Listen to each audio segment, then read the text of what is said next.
मैं एक बार जगन्नाथपुरी गया था, आप भी गए होंगे। तो मैंने मंदिर के महंत को पूछा कि ये भगवान का प्रसाद, माने वहां दाल और चावल मिलता है प्रसाद के रूप में, वो मिट्टी की हांडी में क्यों बनाते हैं? तो उसने एक ही वाक्य कहा, मिट्टी पवित्र होती है। लेकिन वो जो नहीं कह पाया महंत, वो आपको मैं कहना चाहता हूं कि मिट्टी न सिर्फ पवित्र होती है, बल्कि मिट्टी सबसे ज्यादा वैज्ञानिक होती है। क्योंकि हमारा शरीर मिट्टी से बना है। हम जब मरते हैं ना और शरीर को जला देते हैं तो 20 ग्राम मिट्टी में बदल जाता है पूरा शरीर। और इस राख का मैंने विश्लेषण करवाया एक लेबोरेटरी में, तो उसमें कैल्शियम निकलता है, फास्फोरस निकलता है, आयरन निकलता है, जिंक निकलता है, सल्फर निकलता है, 18 माइक्रो न्यूट्रिएंट्स निकलते हैं मरे हुए आदमी की राख में। ये सब वही माइक्रो न्यूट्रिएंट्स हैं जो मिट्टी में है। तो वो महंत कहता है कि मिट्टी पवित्र है, इसलिए हम मिट्टी के बर्तन में ही दाल पकाते हैं, भगवान को पवित्र चीज ही देते हैं, अपवित्र चीज भगवान को नहीं दे सकते। वो बहुत वैज्ञानिक स्टेटमेंट है, बस इतना ही है कि वो उसको एक्सप्लेन नहीं कर सकता। अच्छा, मैं वो दाल ले आया और भुवनेश्वर लेके गया, पुरी से भुवनेश्वर। भुवनेश्वर में CSIR का एक लेबोरेटरी है, council of science and industrial research का लेबोरेटरी है, जिसको रीजनल रिसर्च लेबोरेटरी कहते हैं। तो वहां ले गया, कुछ वैज्ञानिकों से कहा ये दाल है, उन्होंने कहा हाँ ये पुरी की दाल है। मैंने कहा इसका विश्लेषण करना है, इस दाल में क्या है? तो उन्होंने कहा हमारे पास पूरे इंस्ट्रूमेंट नहीं है, हमारे पास जो जो चाहिए वो नहीं है, आप दिल्ली ले जाओ तो बेहतर है। तो मैंने कहा दिल्ली ले गया तो खराब तो नहीं होगी? उन्होंने कहा नहीं होगी, क्योंकि ये मिट्टी में बनी है। तो पहली बार मुझे समझ में आया मिट्टी में बनी है तो खराब नहीं होगी। तो मैं ले गया दिल्ली तक, सच में ले गया। और भुवनेश्वर से दिल्ली पहुंचने में आप जानते हैं करीब करीब 36 घंटे से ज्यादा लगता है। दिल्ली में दिया, कुछ वैज्ञानिकों ने उस पर काम किया और उनका जो रिजल्ट है, जो रिसर्च है, जो रिपोर्ट है, वो ये है कि इस दाल में एक भी माइक्रो न्यूट्रिएंट कम नहीं हुआ पकाने के बाद भी। तो प्रेशर कुकर की दाल को जब उन्होंने रिसर्च करके देखा तो उन्होंने कहा इसमें माइक्रो न्यूट्रिएंट्स बहुत ही कम है। मैं पूछा परसेंटेज वाइज बता दो, तो उन्होंने कहा अगर अरहर की दाल को मिट्टी की हांडी में पकाओ और 100% माइक्रो न्यूट्रिएंट्स हैं तो कुकर में पकाने में 13% ही बचते हैं, 87% नष्ट हो गए। मैं पूछा कैसे नष्ट हुए? तो उन्होंने कहा ये जो प्रेशर पड़ा है ऊपर से और इसने दाल को पकने नहीं दिया, तोड़ दिया, मॉलिक्यूल्स टूट गए हैं, तो दाल तो बिखर गई है, पकी नहीं है, बिखर गई है, सॉफ्ट हो गई है। तो खाने में हमको ऐसा लग रहा है कि ये पका हुआ खा रहे हैं, लेकिन वास्तव में वो नहीं है। पके हुए से मतलब यह होता है कि जो माइक्रो न्यूट्रिएंट्स आपको कच्चे रूप में शरीर को उपयोग नहीं आते, उनको आप उपयोगी बना लें, इसको पका हुआ कहते हैं आयुर्वेद में। तो उन्होंने कहा कि यह मिट्टी की हांडी की दाल बहुत बहुत क्वालिटी में ऊंची है, बशर्ते कि आपके प्रेशर कुकर की।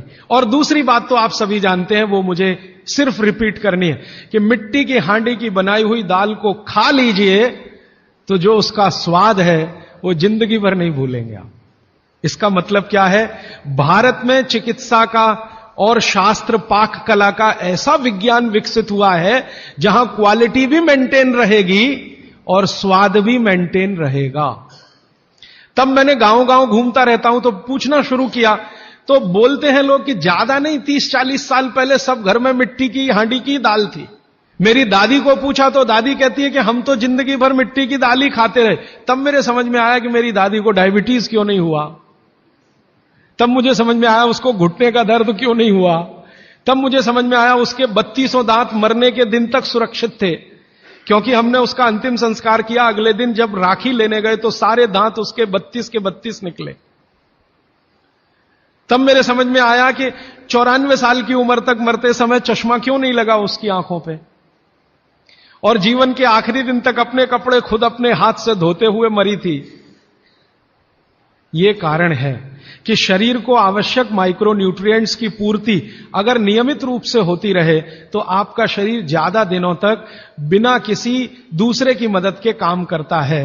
तो माइक्रो न्यूट्रिएंट्स पूरा सप्लाई मिला दाल में, जो खाई थी उसने मिट्टी की हांडी में पका पका के।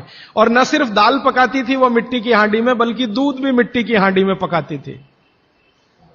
घी भी मिट्टी की हांडी से ही निकालती थी, दही का मट्ठा भी मिट्टी की हांडी में ही बनता था। अब मेरे समझ में आया कि हजारों साल से मिट्टी के बर्तन क्यों इस देश में आए। हम भी एल्यूमिनियम बना सकते थे। हिंदुस्तान में बॉक्साइट के खजाने भरे पड़े हैं। कर्नाटक बहुत बड़ा भंडार, तमिलनाडु, आंध्र प्रदेश बॉक्साइट के बड़े भंडार हैं। हम भी बना सकते थे, अगर बॉक्साइट है तो एल्यूमिनियम बनाना कोई मुश्किल काम नहीं है, लेकिन हमने नहीं बनाया क्योंकि उसकी जरूरत नहीं थी। इसलिए कुम्हारों की एक पूरी की पूरी जमात इस देश में खड़ी की गई कि तुमको भैया मिट्टी के ही बर्तन बनाने हैं। माने तुमसे बड़ा वैज्ञानिक कौन। अब ये कुम्हार जो इतने बड़े वैज्ञानिक हैं इस देश के, जो मिट्टी के बर्तन बनाकर हजारों साल से दे रहे हैं हमारे स्वास्थ्य की रक्षा करने के लिए, हमने उनको नीची जाति बना दिया। हम कैसे मूर्ख लोग, ये ऊंचा नीचा हमने डाल दिया इस देश में, इसी ने देश का सत्यानाश कर दिया। अगर प्रेशर कुकर की कंपनी जो बना रही है प्रेशर कुकर वो ऊंचा आदमी है, तो ये कुम्हार नीचा कैसे हो गया, जो सबसे बड़ा वैज्ञानिक काम कर रहा है। मिट्टी के बर्तन बना बनाकर आपके माइक्रो न्यूट्रिएंट्स को, आपके सूक्ष्म पोषक तत्वों को कम नहीं होने देने के लिए मिट्टी का सिलेक्शन करता है वो। आपको मालूम है हर एक मिट्टी से बर्तन नहीं बनते।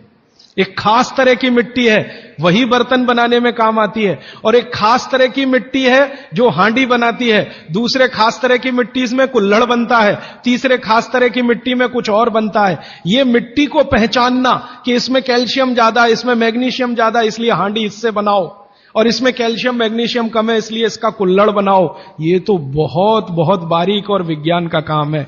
ये सब कुम्हार कर रहे हैं, हजारों साल से कर रहे हैं, बिना किसी यूनिवर्सिटी में पढ़े हुए कर रहे हैं। तो हमें तो वंदन करना चाहिए, उनके सामने नतमस्तक होना चाहिए। कितने महान लोग हैं। दुर्भाग्य से सरकार की कैटेगरी में वो बैकवर्ड क्लास में आते हैं।